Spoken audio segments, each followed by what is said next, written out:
Maneva na sema PENDREAM TV. PENDREAM TV de osia dem yopo. You are most welcome to PENDREAM TV, the only channel that brings you the best and latest updates in politics. If you are new here, please don't forget to subscribe to the channel, hit the notification bell for more updates, like and also share for other new members to watch as well. You can also leave a comment after watching or send us a voice note on our WhatsApp number, which is 0277128777. Thank you. Bolare has also held an exclusive interview with Nketia, in which he was making a shocking revelation on how his children were attacked because of his career, political career. He also made a revelation on how Kufuor doubled as the board chairman of Bui Dam, and also asked the authority to investigate the dam spillage of Akosombo, which he sees is as not being natural. Without much ado, I would like you to join me listening to what he said into detail. Thank you. Mother. Well, he actually cut his teeth in the farmlands and the corridors of traditional power. Tonight, we're celebrating one man whose intellectual ability began at Sekwa Presbyterian Primary School, and then he trained as a teacher at St. Joseph's College of Education in Bechin, graduating in 1978. Wow. Well, I have something to do with 78, but we'll talk about that later. He actually gained admission to the University of Ghana Business School in 1983. Our guest has a Bachelor of Science degree in Business Administration, Banking and Finance option, which in turn made him a member of the pioneer batch for a postgraduate training program in stock brokerage and investment analysis. Just 4 years ago, he obtained a Master of Science degree in Defense and International Politics from the Ghana Armed Forces College in 2019, that is. His professional life saw him work with Georg Distilleries Company Limited, manager for Nkraman and Sefi, a Sawenso Rural Bank, plus time as a stockbroker, investment banker with the National Trust Holding Company, NTHC. His travel into politics became apparent when he became MP for Winchi between 1993 and the year 2000. Later, Winchi West 2001 to 2004. He's worked on the Appointments Committee, Finance Committee, Public Accounts Committee, and he's been chairman for Mines and Energy Committee, ranking member for Food and Agriculture, Cocoa Affairs Committee, Deputy Majority Whip. We can go on and on and on. Deputy Minister for Food and Agriculture, in charge of crops under Jerry John Rawlings' administration. Then he became the NDC's longest serving general secretary, if you want, the CEO of the party from December 2005 till December 2022. His transition was then to become the national chairman of the NDC.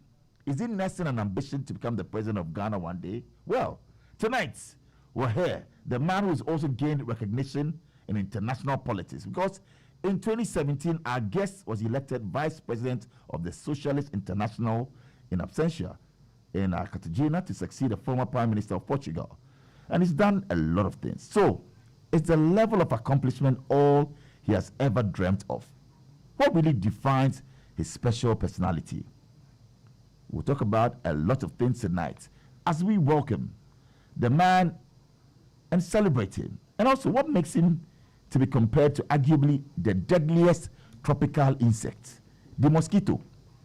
Chairman General Johnson Esiedu Nketia is our guest right here on the award-winning show, Star Chats. You're welcome, sir, and thank you for gracing our show. Thank you very much. Pleasure. I can see you are grinning from ear to ear, but we're happy to have you. If you can get closer to the microphone, yes. I think that we'll position that for you as well. Sure. Star Chats is proud to have you here on Star FM. We're also live on our affiliates. We are live in Kumasi on Ultimate FM. We're live in Takrady on Empire FM. We're also live in Koko on Ago FM. And also streaming live on Facebook, on X, and on Instagram. We say thank you to our folks at starfm.com.gh. Star Chat is proudly associated with MTN everywhere you go. Hubtel is everything you.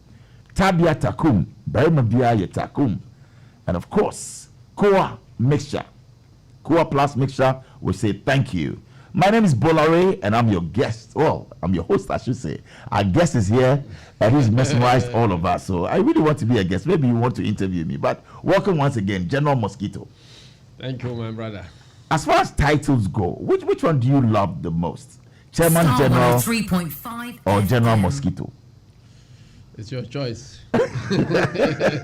Which one will do it for you any other day? Chairman General or General Mosquito, sir? Well, there are two different titles.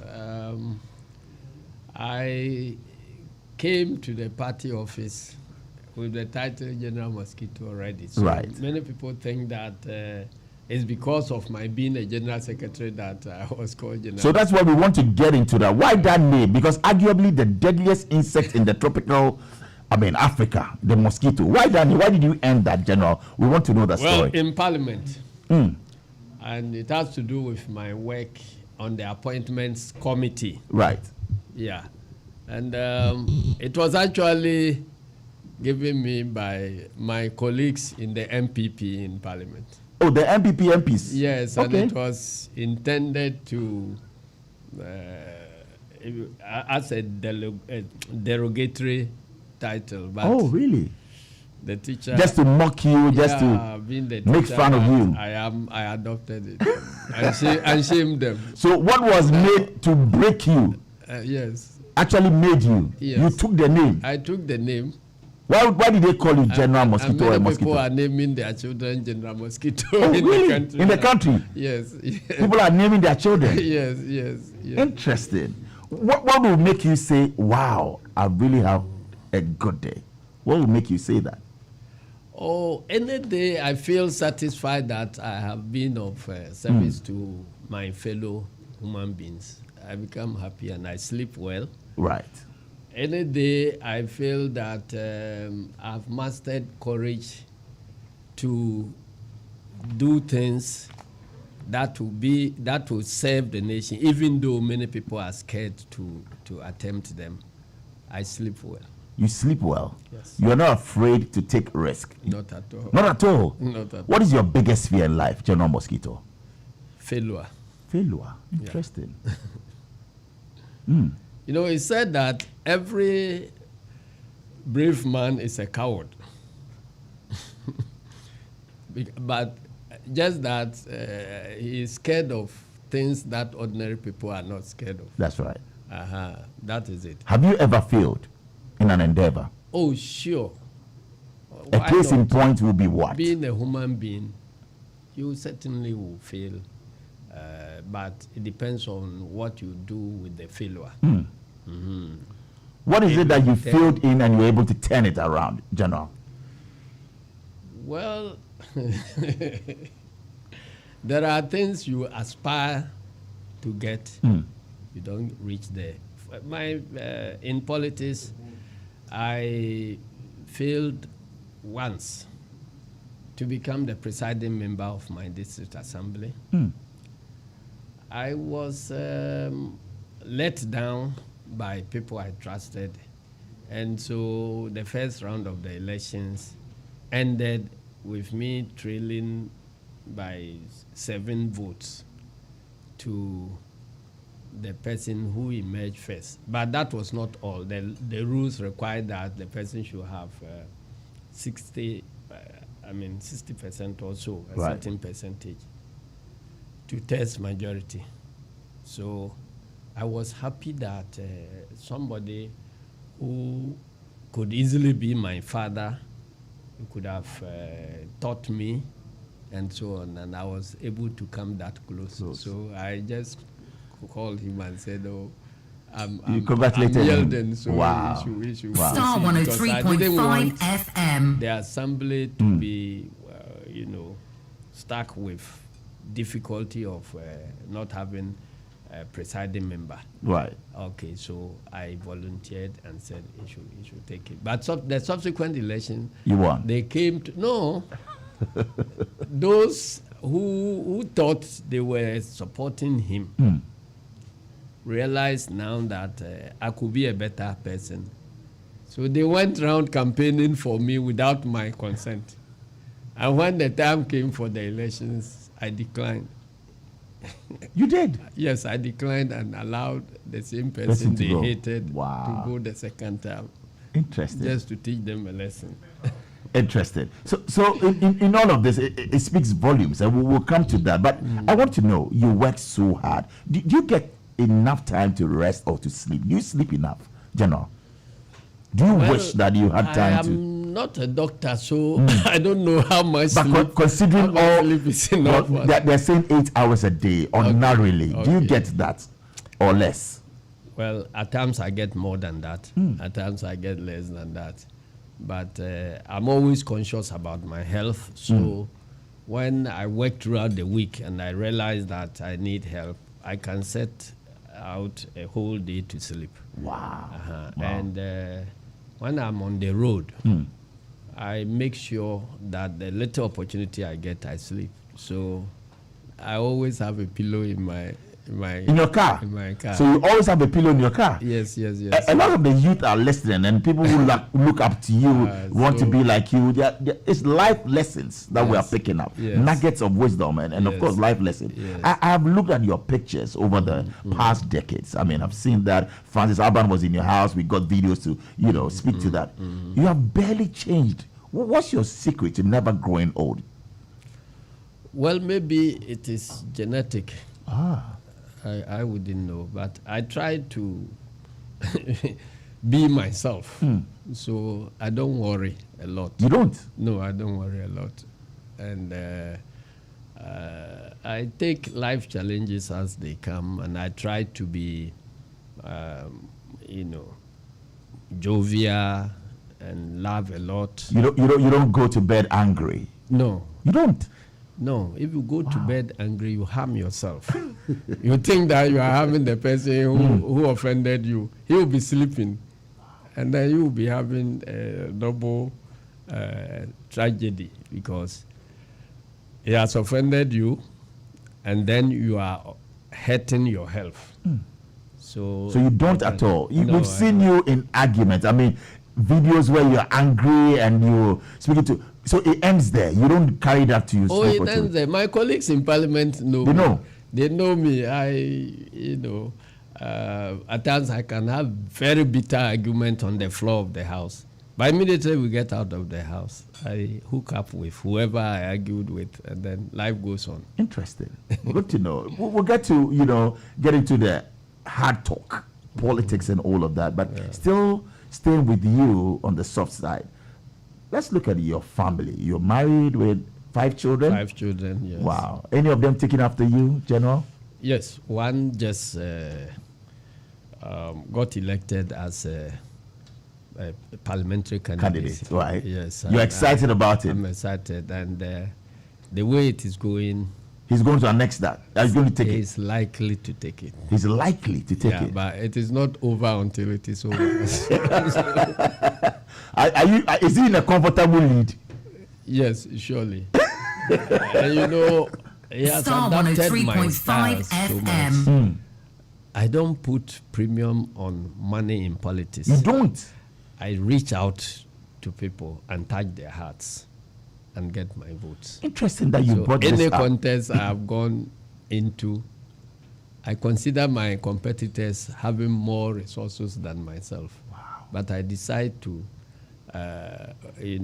touch the hearts of the people. And you don't believe that money is a game changer that will let one win an election? You don't believe in that philosophy? Not at all? It is possible, but there are other ways of overcoming the monetary disadvantage that you may be having. So in any election I've been to, I always start as the underdog as far as resources are concerned, but I eventually prevail, and that I'm happy my son is copying that one. Take it after you on that. Yes, money is important. Yes, but money should not lead politics. I love that. Politics should be, should use monetary resources as some oil Correct.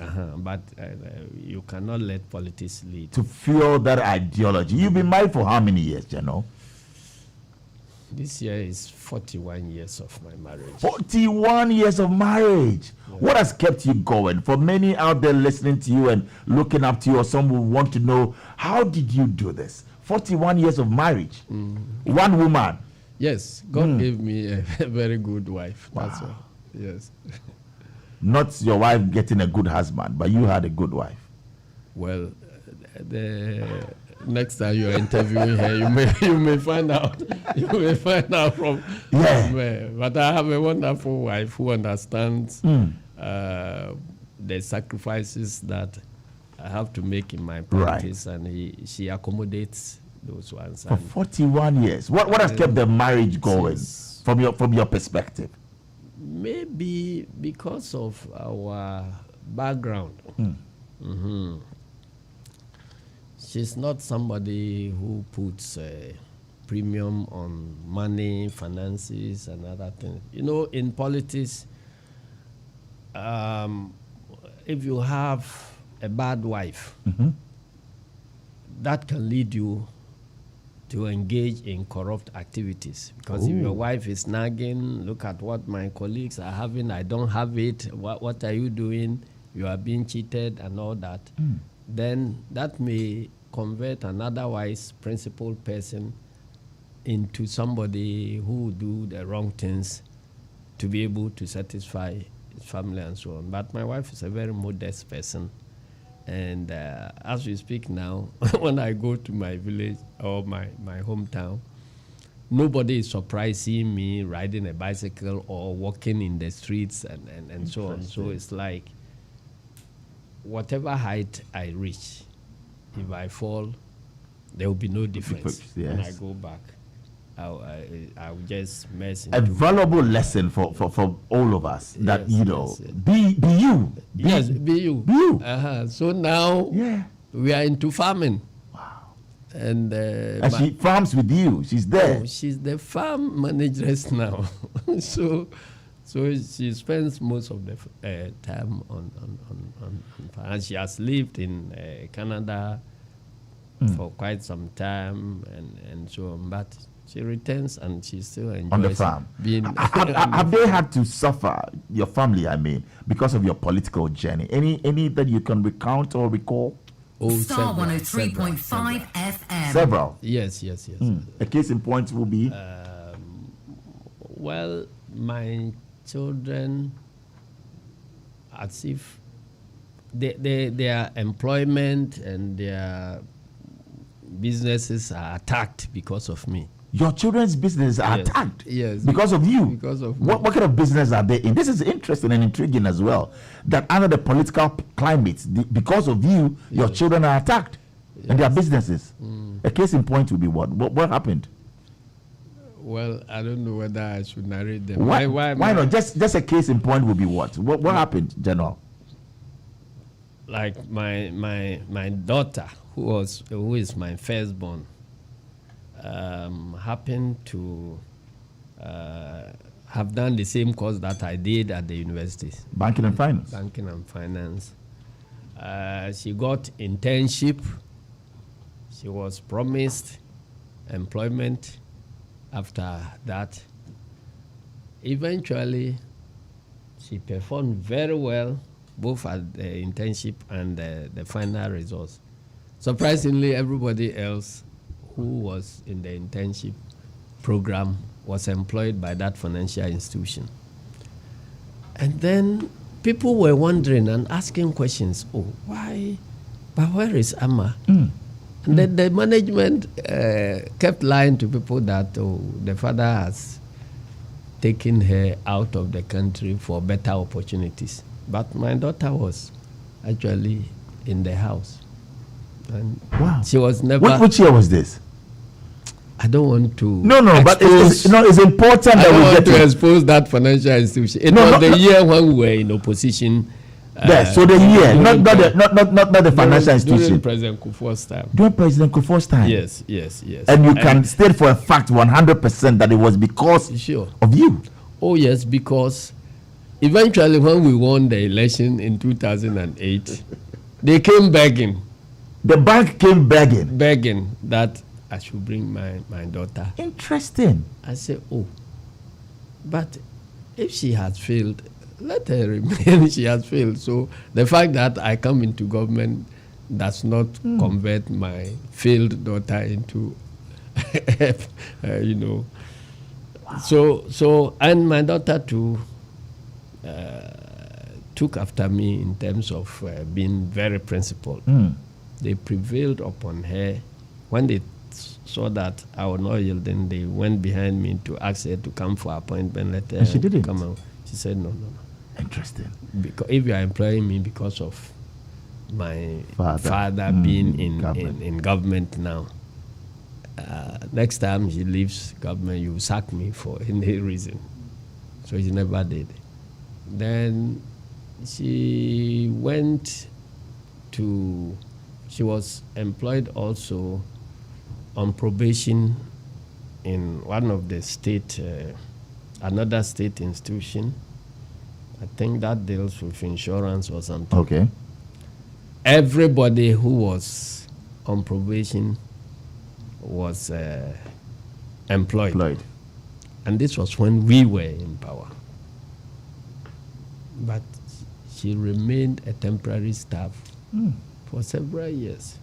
You know, the thing about us and our daughters or our children is that everybody fears the son or daughter of General Mosquito. So even if you are in power, they think that if you give her opportunity, he will come and upstage you and remove you and take Star over. 103.5 When you are out of power, FM. she's a political risk, so nobody should. Does that get you worried? Do you sometimes think that, well, maybe I shouldn't have gone into politics because of what is being done to my children? No, if I'm sacrificing because of my principles, I enjoy it and I sleep well.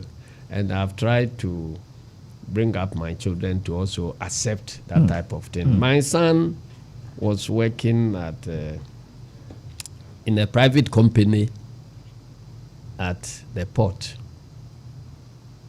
and then when NPP won, they actually went and then threatened the managing director of that company that sack Asiedu Nketia's son because they were specific and they went gave that instruction that sack Asiedu Nketia's son or we revoke your license. In Ghana? Yes.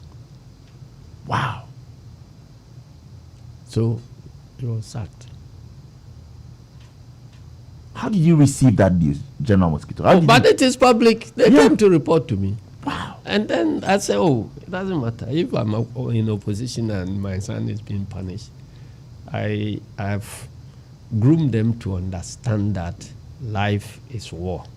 Life is war, indeed. So things can change at any time, but you must not be broken because of this thing. So they are. And then that one of my daughters too worked in another company at the headquarters at a very high management level.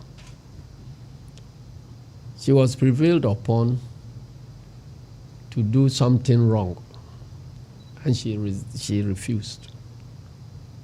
And so the next time she was transferred to a branch from the headquarters to a branch in a district. When she went there, they said the place is full. You can't have a desk. I said, why? Then they directed her to go and sit on the veranda.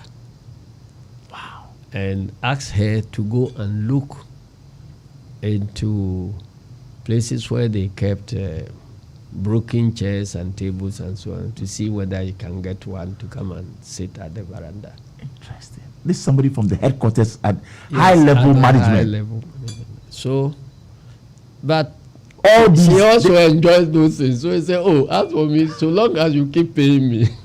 So they actually called her at some point and said that, why are you not resigning? Have you seen any NDC person here? And that, and all of that does not break you. You don't feel that, well, I'm putting my children at a place where they are at risk or they are not comfortable just because of me? Well, at times I think about it, but the bigger picture prevails that if what I'm doing will help Ghana and humanity, so be then it. the risk is worth taking. Interesting. Let's talk about the country, Ghana, and all that has been happening. The Akosombo Dam spillage has ravaged homes and affected tens of thousands of Ghanaians. What do you make of how the situation has been handled, Chairman? Well, I'm not an engineer, but with the little work I've done as the chairman of the Mines and Energy Committee in Parliament, and also I had the privilege of being the board chairman for Bui Power Authority. Right. I want to suggest that there is a need for some investigation to unravel the causes Star of this 103.5 FM. You needed a committee. It is not natural. It is not natural. No, I don't. Are you saying that the Akosombo spillage is not natural? I mean, there have been rains, torrential rains, and all of that. You're saying This is that. the first time that we are spilling Akosombo Dam. So you think that it's deliberate? I don't know, maybe negligence or something, but it must be investigated. We should investigate the spillage. You see, when you have rivers, the way countries have dealt with flood control and other things is to build these dams, Right. so that you can take maximum benefit from the water. Okay. So once the dams have been built, and luckily we have about 3 dams on the same river, so you can use the water here, then after that it becomes a fuel for another dam to be used, then it constitutes fuel for the last one to be used. So it's the management of the water or mismanagement of the water that has created. But VRA has come out to say it. I mean, they know their job. They informed the people involved. So if you're saying that it should be investigated, it's not about informing people per se. Right. You understand? Look, the way you need to manage the water. If you do your studies, scientific studies very well, and there is available data about climate up to 100 years behind us. That data is available in VRA. You believe that somebody didn't do so job well? You are able to, in fact, even forecast periods of flooding, weather cycles, periods of drought, and so on. And to the untrained eye, you can even see these our doomsday things, and it comes almost in a 10-year cycle and so on. So you must know that. And the data you have, coupled with the forecast for this year and in the sub-region, you should be able to plan the water management carefully, and you will not have this type. You will not have to be forced to do spilling at a time at this rate.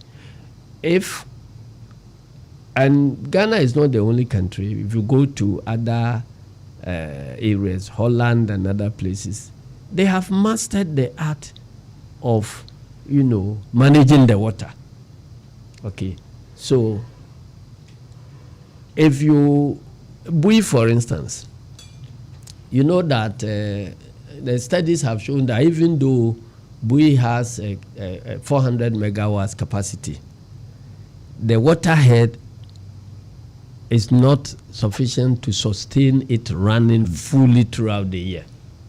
So you know your estimate, the water level that comes into it, how much you must allow, how many turbines you must open to generate power. And luckily for us, hydro is the cheapest source of power in our generation. And Chairman, still on the Bui Dam issue, and I want to rope this in. You were once the chairman of the Bui Dam, project and all of that. Before that, NPP was in power. Who was the chairman of that? President Kufuor was the board chairman of Bui. President Kufuor, the president, yes, was also at the same time board chairman of Bui Dam. Yes. How is that possible? Oh, and interesting. So he was reporting to the minister or how was it? I don't know how their Star reporting 103.5 relationship look like. FM. But, we passed the BPA agreement in Parliament as a 10 key project agreement. And so, interestingly, the requirement for the president to be the board chairman was they put it in the agreement. Parliament to approve. And there was a huge debate about that. Is that a thing to do, standard practice? No. It hasn't happened anywhere. I haven't heard it happening anywhere in the world. But the NPP at that time were arguing that Kwame Nkrumah was the board chair for Akosombo, which is not true. But President Kufuor insisted. Did you have any issue with that, any difficulty with that? Yeah. Because how can the board reports to the minister and the minister reports to the president? So if the president decides to become the board chair, then who does he report to? You are going to report to your appointee so that your appointee will then report back to you. It was... So when you became board chairman, were there records to show that President Kufuor, was in there? Yes. Before I come to that, I like to end the statement I was making about the water management. Correct. So if you manage well and you know the water that is coming in, you may wish to run Pong at full blast so that Pong will be generating at its full capacity. Correct. Okay. Whilst maybe you are trying to build up water in the Akosombo Dam. Makes sense. If Pong comes down so low and you decide to open Akosombo, then all the flood water will have space to now come through Pong. So it's about management. Yes. And so it's the same way. The time you run buoy full blast, then the water will have some accommodation in the Akosombo Lake and so on. So it's about how to manage. So, and then luckily, when there is a spillage, even in Bagri Dam in Burkina Faso, it takes about 90 days or so to reach Akosombo. So you will know that there is a spillage. If there is heavy rainfall in Burkina Faso, you should know that this heavy rainfall will bring this volume of water. And then there are gauges everywhere at Bui, at Akosombo and at Pong. So every day you measure the lake. You know how it is level and how it is rising, and you are able to project that at this level of water coming in. Right. We should start spilling at this time. Yeah. If they started at the right time in spilling, wouldn't have gotten to this time. We'll come back. I think that you know more about water management. The water was almost getting over the dam. Where we are now, if they had not spilled it at the rate they are spilling, the dam could have collapsed. Wow. But we shouldn't have waited till we come to this point. Interesting. We'll go for a short commercial break. When we come, welcome back. Yes, right here on Star 103.5 FM. Also live in Kumasi on Ultimate FM. We say thank you, Kumasi. In Takrady, you're listening to us on Empire FM. This is Star Chat. My name is Bolare. And also, we're live in Nkoko on Ago FM. And the Chairman General, or if you want, General Mosquito, Chairman of the NDC, is right here with us on Star 103.5 FM. General, welcome back. Thank you. Right. Loads of messages, 135 messages. Wow. I wish I could actually go through all of them, but yeah, we're actually going to do our best right here on the show. We're still on the Bui Dam issue, and you had an issue with President Kufuor being the sitting president and still chairing the Bui Dam project. You're saying that it wasn't normal or it's out of sync, or if you want, tradition for one to do that. Yeah. How so? And that was the first time we're having such an occurrence? Yes, that I know about, because I can't see a situation where you are chairman Star 103.5 of a board, FM. and the board reports to your minister. Right. And your minister then reports to you. To you. I think it is. It was out of place. It was completely out of place. So when you took over, I mean, yes, as chairman of the PENDREAM, committee or project, what was it? You had handed over notes. It was handed over to you. What did you see? That became a very big subject of controversy. It played out in the media. We didn't find all the documents that we needed. You didn't? Yeah. What happened to and them? There was, we did a press conference to explain. What happened to the document? Well, the chief executive could not produce minutes of all the previous meetings, but certain decisions were taken. And there was an occasion where we were being called upon or being advised to review some of the decisions. Right. And I wanted to know the basis for the decisions in the first place before you can think about the review.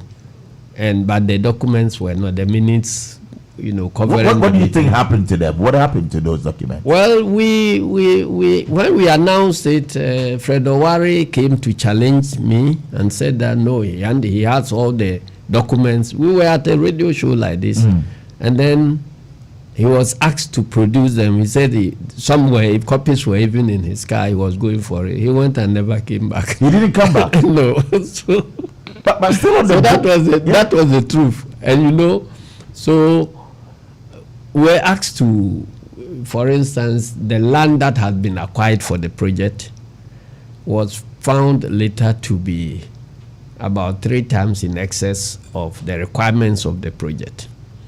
And so when we were there, the engineers advised us to reduce it and release the rest of the land.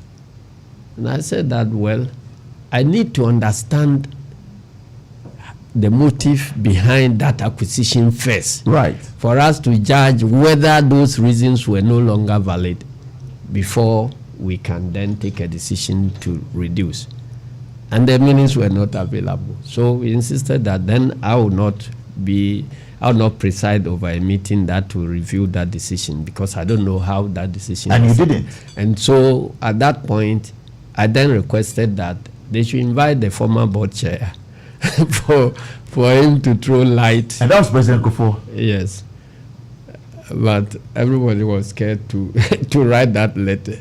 But you also, you are on record to have supplied concrete blocks, or if you want, like they say, blocks. My insistence. Yes. To PENDREAM. Did you do that? No, listen. My insistence for accountability led to that whole hula baloo. It was like corruption trying to fight back. Did you supply blocks to Bui factory? I had a small cottage block factory. That certainly, even if it were possible that dams are built with blocks, that small cottage block factory couldn't have supplied those things. But I had a block factory in Banda area, and there were subcontractors working on resettlement houses. And 1 or 2 of them happened to have gone to my block factory to buy blocks. So not for the PENDREAM? No, not at all. And because I was asking questions about the stewardship of the previous management, right, they thought that the way to fight back is also to fabricate something and make it look like I was doing something, or they were calling it conflict of interest or something. Exactly my point. Okay, I'm available, take me to court or whatever panel to prove your conflict of interest. They never did, and they decided to play it out like that. But the truth of the matter was that I was asking questions that were inconvenient to the previous board. And again, there was an issue about the quality of some quarry stones that they were using in the construction. And so I insisted that those quarry stones, I suspect, were not of the right quality. So we had to take samples to UST. They were tested, and I was proven right.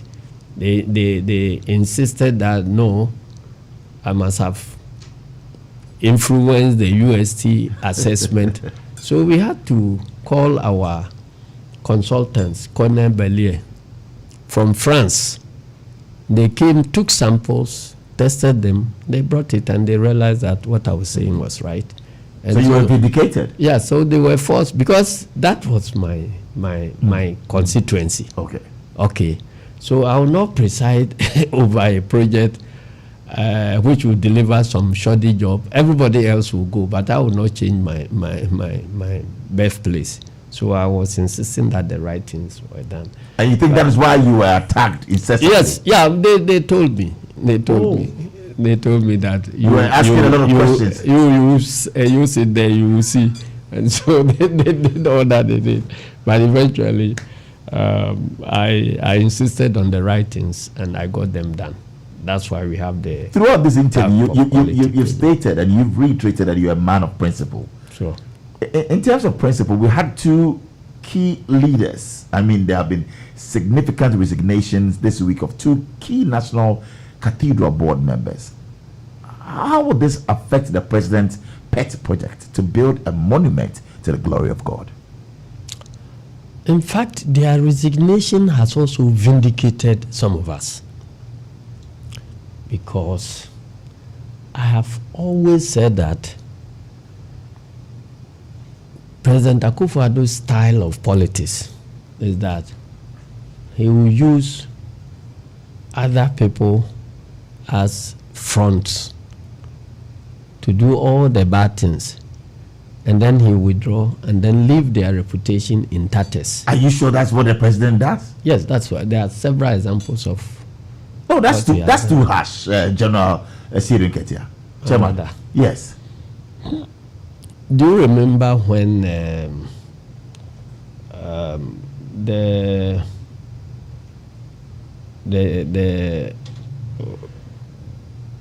I think the president appointed what is it? The Peace Council. You remember the Peace Council when they were the president wrote a letter to us that he wanted us to meet NDC NPP to deal with vigilantism. And we said that, look, vigilantism has to do with law enforcement. It has very little to do with inadequacy of laws. So the two parties, as political parties, have nothing to do with law enforcement. So if we are really bent on fighting vigilantism, let us deal with the enforcement regime, and the players engaged in enforcement are the people you bring around the table to, and not political parties, because as a general secretary, I can't effect an arrest, I can't prosecute, I can't jail anybody, and so on. So you have the police, you have the judiciary, you have all the other institutions, the ministry, Attorney General's office, and so on. So let us do a discussion about how to enforce the laws against vigilantism, and we'll be able to curb vigilantism. They said, no. So they got people on the Peace Council, very important personalities, important paramount chiefs, queen mothers, and others. They came together. And at the end, we held a series of meetings. I kept telling them that, look, President Akufo-Addo is just using your face to do the wrong things. You told them? Yes, you are going to endorse the wrong things. He's insisting that the problem will be solved when we do an agreement and sign that we have undertaken to stop vigilantism as political party. You know that agreement cannot change anything. So we didn't sign. NPP signed with their Peace Council people. It took us 2 more weeks. They involved the diplomatic community and tried to present us as the bad guys. So we asked them to bring the document. They organized a function and we went there. But I made a statement that I'm signing it not because I believe this will stop vigilantism, but because of ABC, because of the, the important dignitaries and so on. So I'm signing. So I did that statement and signed. So on the cathedral. After that, the next election was the 2020 election. And it became more violent than any other election we have had in this country. 7 people were killed, as we have it now. Why? Ask the Peace Council people what has happened. Who is looking for those who perpetrators? So if you were part of the people who were insisting that the way to deal with vigilantism was the signing of documents, your reputation is in tatters. So not long after that, they reconstituted the Peace Council and all those guys were put aside. But it is on their record now. Then we came to the argument about the need for the change or otherwise of change of the voters register and so on. You remember we were there one morning when the Electoral Commission announced some big names. Father Palmer-Buckle, Bishop Palmer-Buckle, this immediate past leader of Pentecost, Emil Short, all the big names, and said that they were committee of eminent persons who are now going to advise Electoral Commission. So we held a meeting, and I told them that you have to be careful. You are dealing with serpents. So they will mess your reputation up because they are using your face to achieve what they want.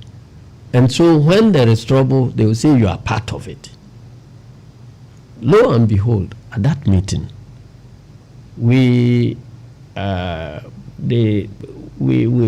that our concern was that we have about 15 million people registered biometrically on the voters register who have voted before.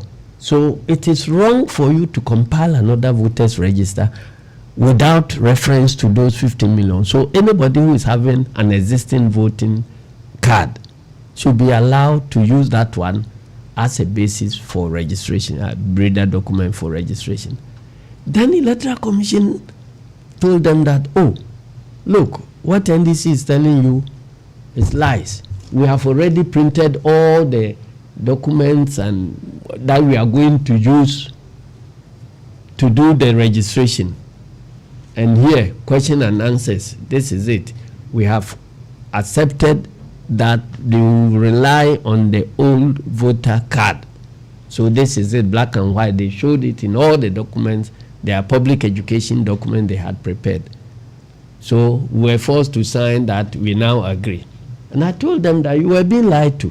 And they will use your face, as some duster. That time, President Rawlings disagreed with me.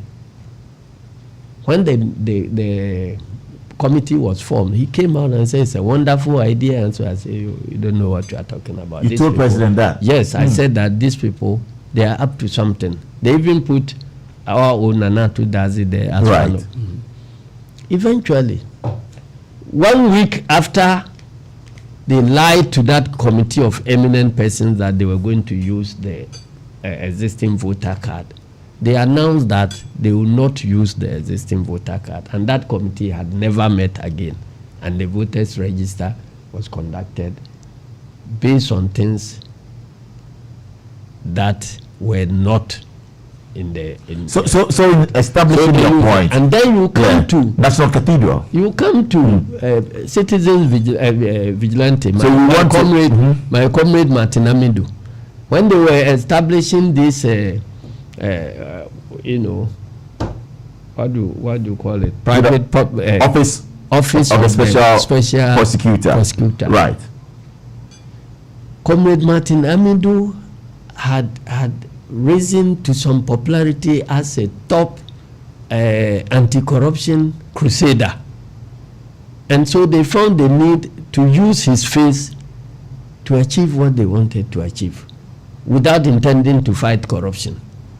So when they were doing this Office of Prosecutor, Special Prosecutor Law and so on, I kept telling them that nobody will be arrested.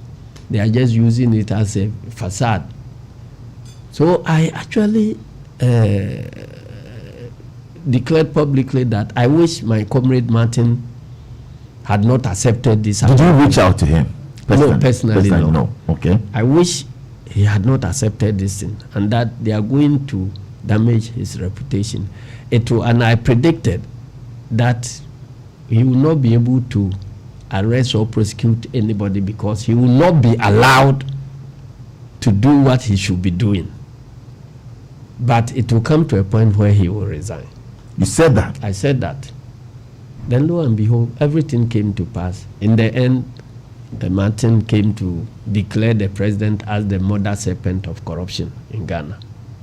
Then you come to this cathedral. When the cathedral started, I said, hey, once again, they are using the faces of these eminent people in Ghana to do all the wrong things.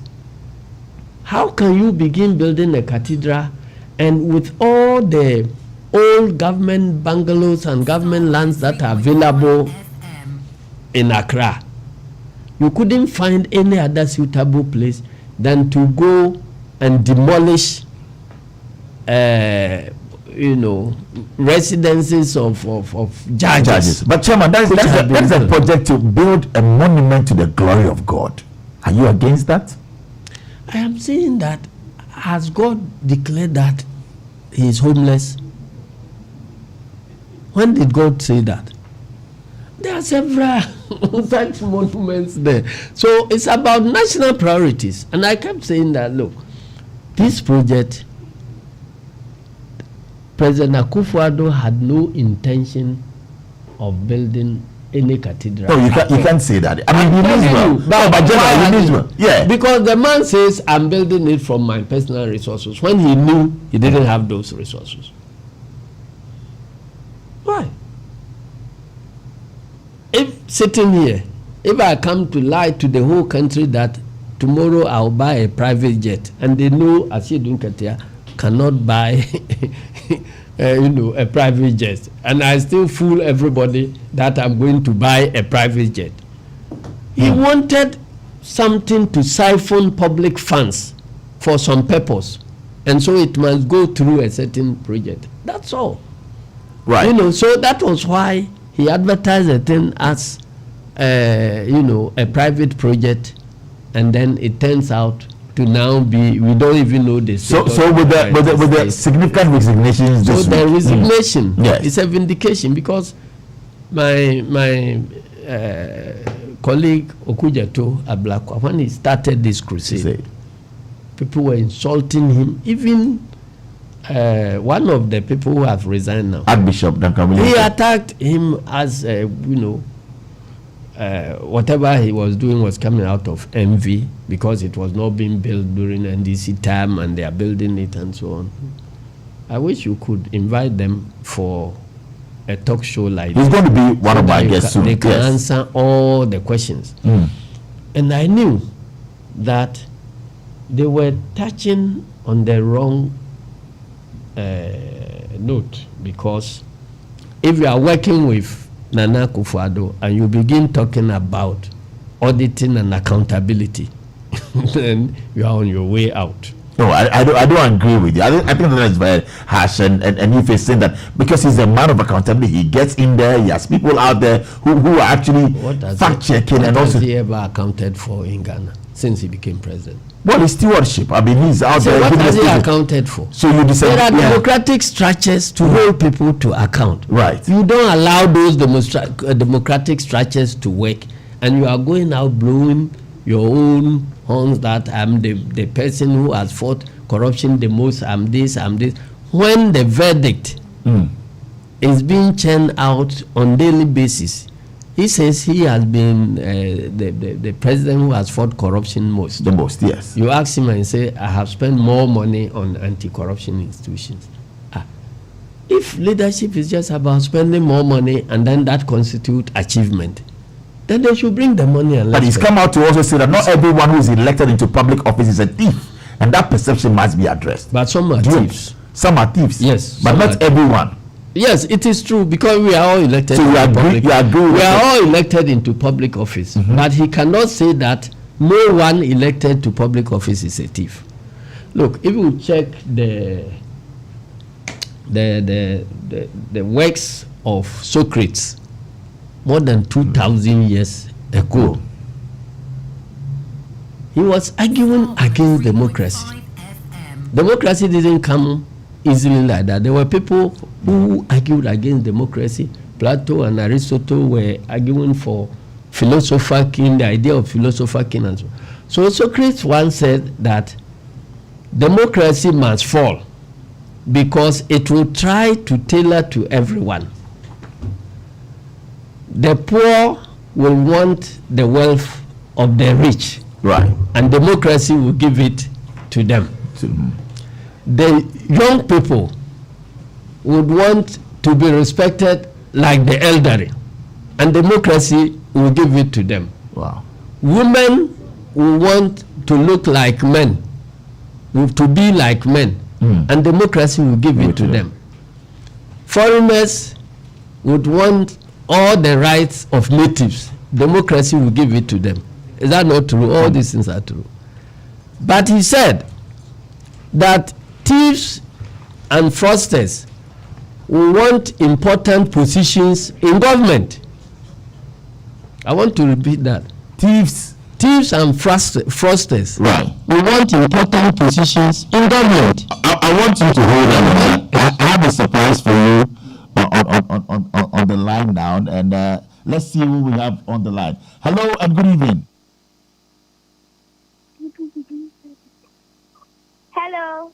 Good evening. Good evening. Can you hear me? Yes. Bubune, good evening. How are you?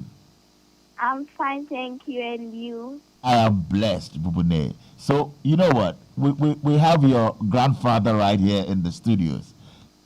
And I know you've been listening to him. It's past your bedtime. You have to go to bed. But what do you want to say to Grandpa? He's right here. He's listening to you. You should see him smiling. Lovely to hear your voice this evening on Star Chat. Bubude, talk to us. Granddad is here. I want to say that my granddad is a kind, caring, and active grandfather. Yeah, go ahead.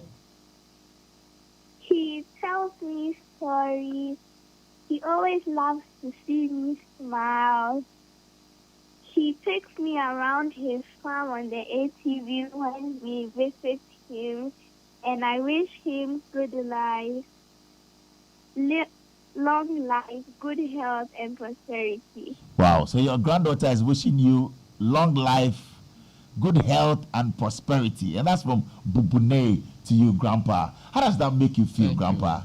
Oh, I feel very proud. I've always been proud. You've always been proud of Bubune? Of Bubune. Wow. Very intelligent. Very intelligent. Bubune, as you go off the line, I know it's past your bedtime, like I said. What's that one wish for Grandpa? What do you want to wish Grandpa before you go, Bubune?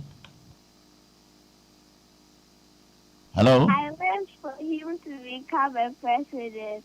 You want Grandpa to become the president of One Ghana day. one day. Grandpa, now you made Grandpa's evening. You should see him here in the studios. You want Grandpa to become the president of Ghana one day, right? Yes. And you think you'll be a good president? Yes. Tell us one thing that you want Grandpa to change about Ghana if he becomes president. Bubune. Make private average. That's a smart girl. Bubune, thank you very much and have a lovely evening. Great to hear your voice, okay? Uncle. Yes. Uncle. Yes. Please, my brother said he wants to say hi. Your brother wants to say hi. What's his name? 103.5 Alikem and FM. Ejoji. Elikem and Ejoji. Wow. Wanikem. Wanikem. Okay, put Wanikem on the line and I'll speak to Ejoji as well. Hello, Wanikem. How are you? Uncle, this is Bolikem. Bolikem. Okay. What do you want to say to Grandpa? That is a good grandfather, and you should continue succeeding in life. Oh, he's a true success indeed. Thank you, Bolike. Where is Ejoji? Let me speak to Ejoji as well. Ejo, are you there? Yes. We are celebrating Grandpa today. What is that one phrase or sentence for Grandpa? What do you want to say to him?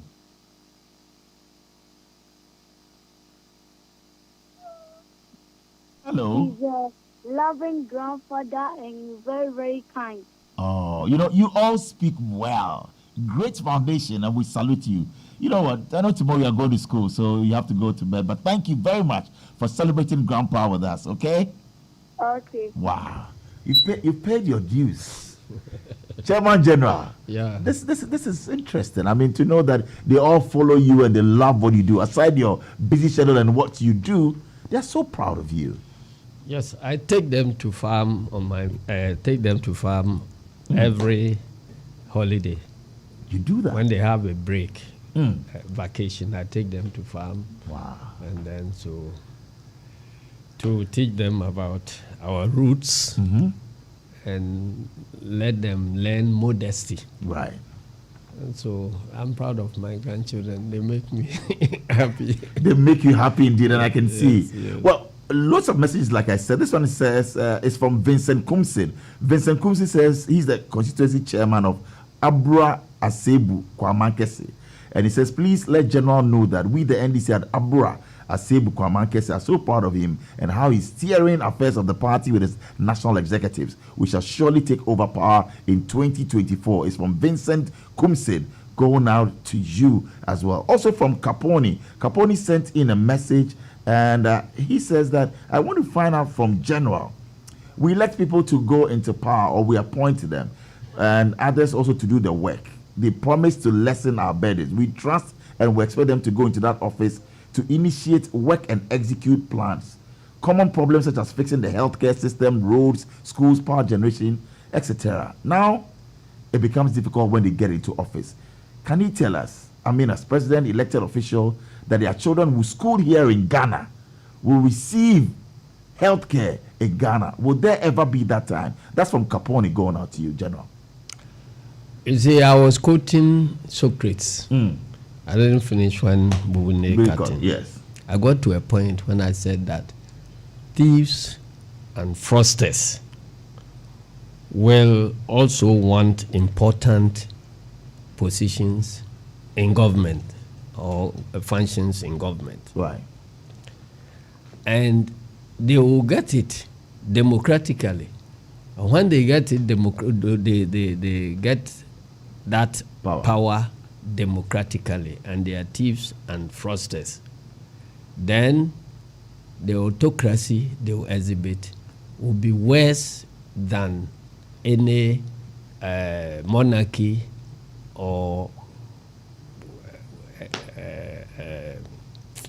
autocratic or whatever. Any autocratic government. This was said by Socrates more than 2,000 years ago. So his problem with democracy is that, well, some bad people can get elected democratically and capture power. And when they do, their regime will be worse than monarchies. And so it is not everything about democracy that is good. So when people keep saying that, oh, this person is elected democratically, so Ghana has democracy and so on, it's not like that. Elections every 4 years doesn't make a democracy. It doesn't? It doesn't. Wow. Democracy is built by democratic and fair-minded people. It is not the democratic structures that will produce then why have democracy then? Then we should go, in a way and say, well, this is a good person, he's a humanitarian, he's out there to help the people, so all of us in unison, we're putting this person in power. But that so make sure you get the right person with democratic. But that's what the people will vote. That's why majority will go out there. That's why I'm saying that some go there by deception. They will show an outward character and attitude as if they are the best Democrats. But when they get in there, then it's another story. That is why in between elections, there must be vigilance to make sure that people don't abuse the power we need. Wow. So still moving on to our callers and also our listeners, messages are coming in. So to the one from Capone who actually wanted to know from you, will there ever be a time where public officers, politicians will have their children school here in Ghana, go to public schools, go to public hospitals, be out there and say, well, we are not flying out, we're going to get the system better? Well, it depends. Studying outside per se may not be a bad thing. What we should be concerned about is that will there be ever a time where the quality of our education will respond to our needs? Okay. If we get to that time, whether some people decide to study here or study outside will not matter. But if the quality, if the quality of education, the education we are delivering is not addressing the problems that come up, because education is for progress and development. So in every society, the type of education that you give must be something that will address the needs and challenges of the people. And will you say same for healthcare system as well? Pretty well the same thing, because you need to be able to deliver or put in structures that will respond to your needs. Right. And we need good leaders to be able to do that. Okay. I'm sensing this one from Asylum down. It says, ask him about his relationship with Mr. Koku Anyidoho. And he's on record to have said that you have sworn, of course, Johnson Nketia said that he will ensure John Mahama will never be president again. Have you? I don't think that this type of question qualified to be answered on such an important program. So let's. So you leave Ahmed's question. No. But about your relationship with Koku Anyidoho. Why should my relationship with a particular individual matter in such a program? Right. I don't understand. Don't allow people to drag an important program into something else. So you want to plead the fifth. You will not get to answer that one. I won't get into those things. We'll get into that. Also, a question that came through says that the NPP gave close to 4 months for their elections, super delegates to be held, and then now November 4. It took the NDC to use 2 months to do that. Why so? Well, I would say that hasty climbers easily fall. You see, when NPP started with their election, they started before us. And I heard no less a person than the president himself on platform claiming that NDC, we are in opposition. We are not able to put our acts together. We are not able to do our internal election. They are in government. They are busy people. They have finished their first elections. And I said, your constitution is different from our constitution. The way you go about your things is different. The way you prepare before you begin your elections is different from us. So the end justifies the means. We have finished long time. They are still struggling. Are they not? So it tells you that we are operating different systems. Interesting. 2 weeks weekends and I ago, believe that they don't have courageous party leadership. That is why they are NPP doesn't have courageous party leadership? Yes, that is why they are in what they are in. Really? Courage doesn't mean violence or anything. But people... But they have effective leaders. I mean, the general secretary is there. Could you have Frimpong, the party chairman? Are you saying they are not courageous? Johnson and Nketia? My brother, why are they taking decisions and going out and complaining about those decisions? Are they complaining? They have allowed the party to be run from outside. Has the party been hijacked? I believe so, but wherever you find a party not being able to take decisions that are considered to be not supportive of the president's position, that party is a tool in the hands of that president, and he will choose to use it anyhow.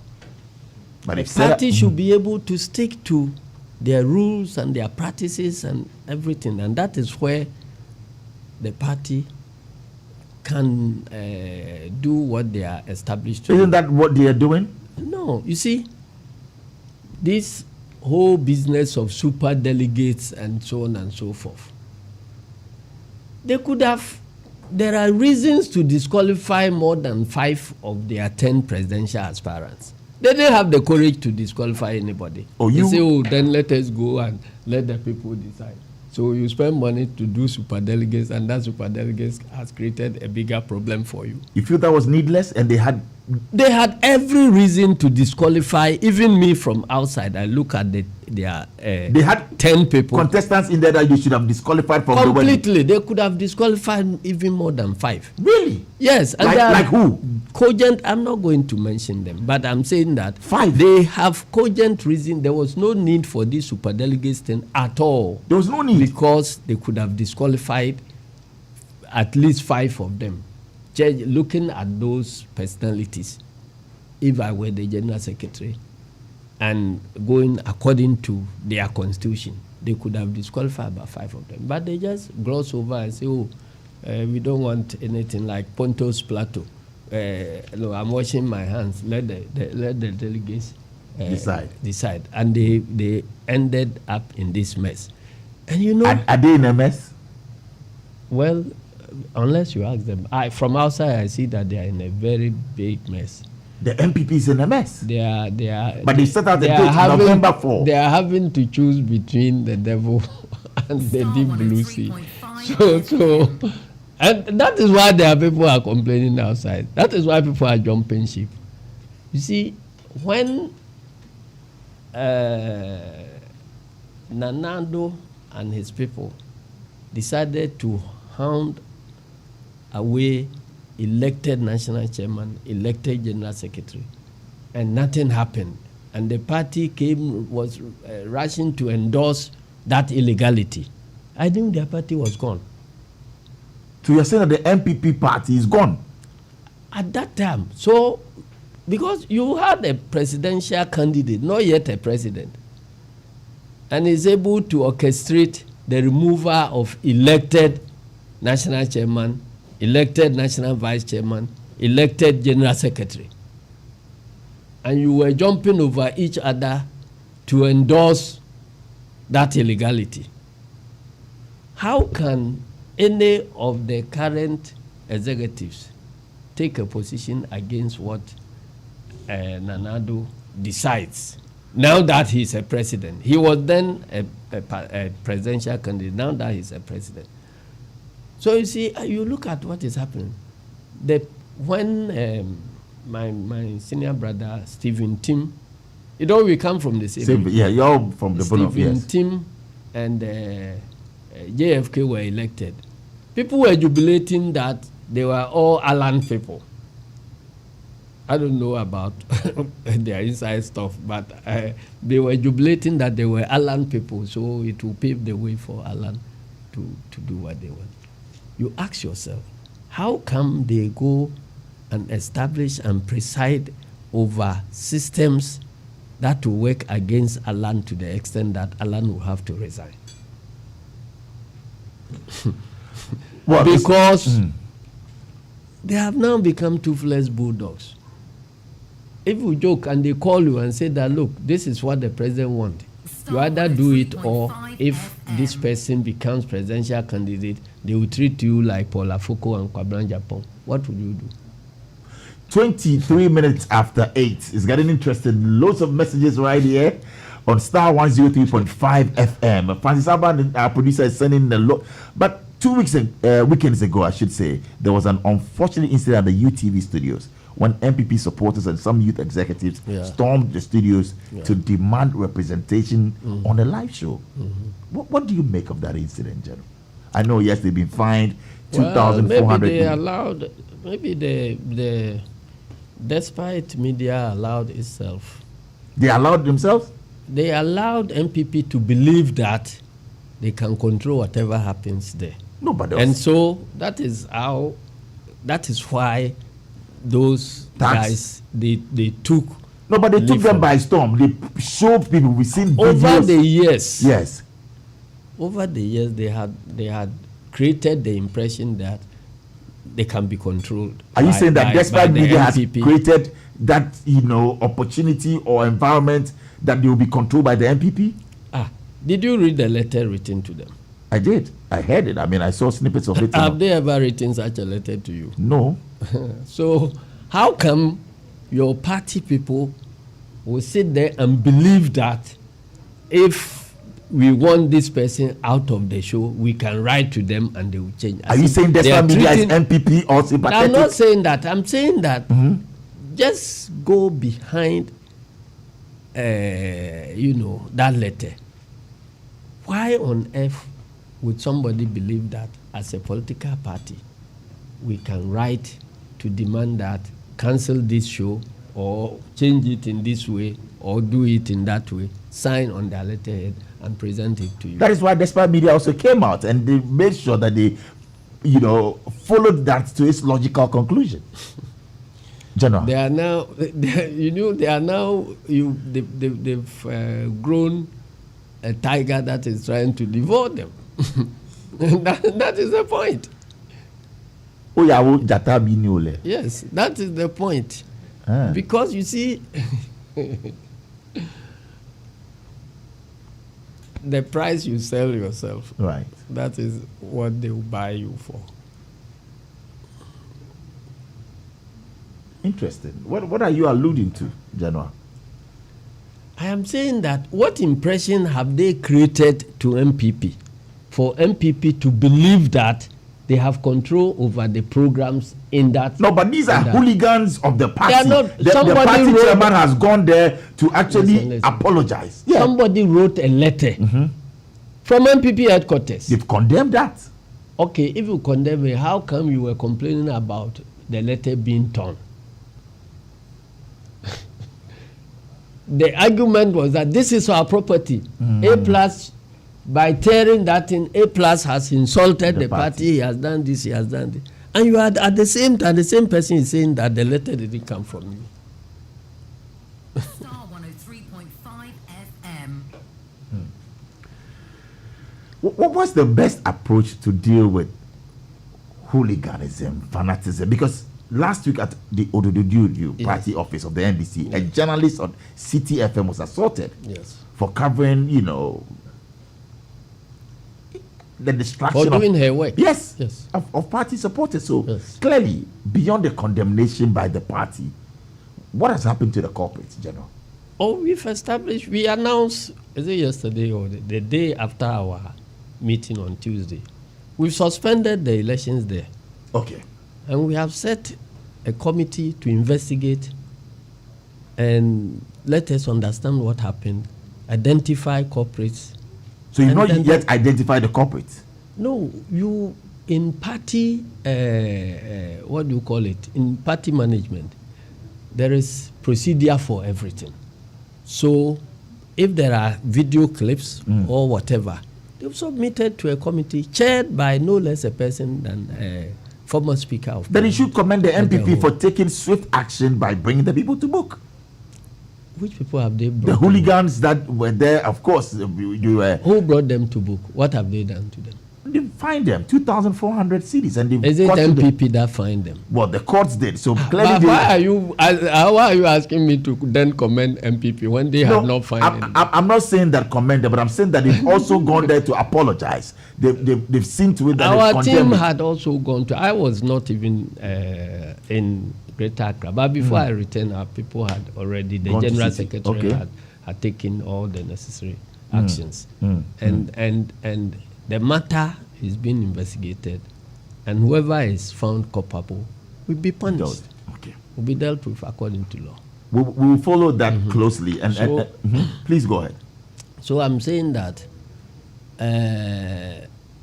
what is happening in the media space, I warned about this thing more than 3 years ago. Because when vigilantism was happening, and we're complaining, when you go to any studio, they will say, oh, but you two, you have Azoka boys, you two, you have this, you two, you have this. I said, look, we must deal with this problem. But this business of always siding with one side and trying to justify what is happening, when even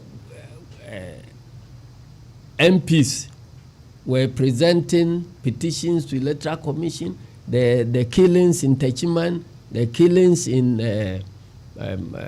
Ejura and other places. Any time we start talking about it, then they will be referring. But you two, you have this, you two. So I kept warning that, look, it will come to the turn of the media one day. If you don't help us to stop what is happening, it will come to the turn of the media one day. So I'm not surprised that This is happening. it is happening now. If we don't deal with it now, it will go beyond the media and get to another area where they think they are safe. So time Because to deal during with it the is now. Second World War, there was some Reverend Father who said that they came for the Jews. Nobody. I didn't complain because I wasn't a Jew. I didn't mind because I wasn't a Jew. Then they came for the communists. I didn't complain because I was not a communist. They came for trade unionists. I didn't complain because I'm not a trade unionist. The day they came for me, there was nobody one to complain. interested. We'll go to X, formerly Twitter, and we have some messages there. This one is from Caleb. Caleb Kofi Wright says that, why did he say that? Okay, so I'm getting this one from Caleb now. Why did he say that we should set up a medical team to scan through our president's head? Did you say that? Yes, I did. That we should set up a medical team I stand by everything that I have to said. scan the president of I Ghana's said head? not to scan, to examine. To examine. Don't put words in my No, mouth. it's from Caleb. He sent that. So I said, Caleb Kofi Wright. You see, putting together a medical team to assess a leader or an appointee, it's not a new thing. It's a democratic thing. But why should It's provided for by he our goes for his constitution. medical When you have checkups, yeah. reason to believe that there are problems with his judgment, then you don't sit there for him to go and take a decision that will create a bigger problem for this country. So when you begin seeing that his judgment is getting bad, you need to examine him as a measure to protect the country. Because you see, I said this thing, last week was my second time of saying it.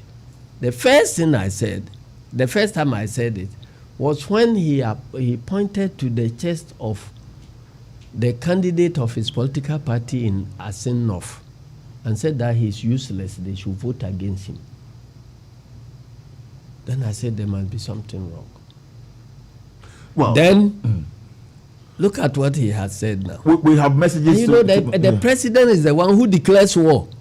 One day he will get up and say, I have declared war between Ghana and somewhere. That's why I was very vociferous when he was talking about Ghanaian soldiers to be sent as part of ECOWAS troops to Niger. I say we are not going anywhere. Let us fight it, because I don't think that it is a decision that is coming from a good judgment.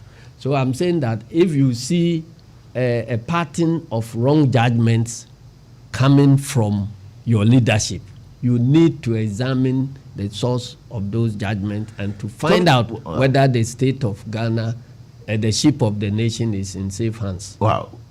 This one is from Wonderboy and Yesu Christo Properties. He says that, what if Alan wants to join the NDC? As the chairman of the NDC, will he agree? Will he accept him? But Alan has not decided to So join. what if Alan wants to join? And that's coming from Yesu Christo. The purpose of our campaign is to encourage non-NDC people to join NDC. So anybody who wants to join, welcome. will assess you. Right. And then if you want to, you agree to the terms of our constitution, the conditions of membership, you'll be welcome. All right. We're going for our last commercial break. When we return, we're coming in for the mystery questions. We have 2 questions for you. And also, Majua wants to know, what is your working relationship like with the former President John Mahama. So she wants to know, and also working relationship with Jean Mensah. So it's coming up right after the break here on Star FM. Thank you for tuning in. Please, if this is your first time of joining PENDREAM TV, do subscribe to our channel, hit the notification bell for more updates. Like and also share for other members to watch as well. I'm not PENDREAM TV. Now, so far so good. Say open online portal le Ghana. Nipa share, nipa follow, nipa comment here. To my best of knowledge, without any biases, PENDREAM TV.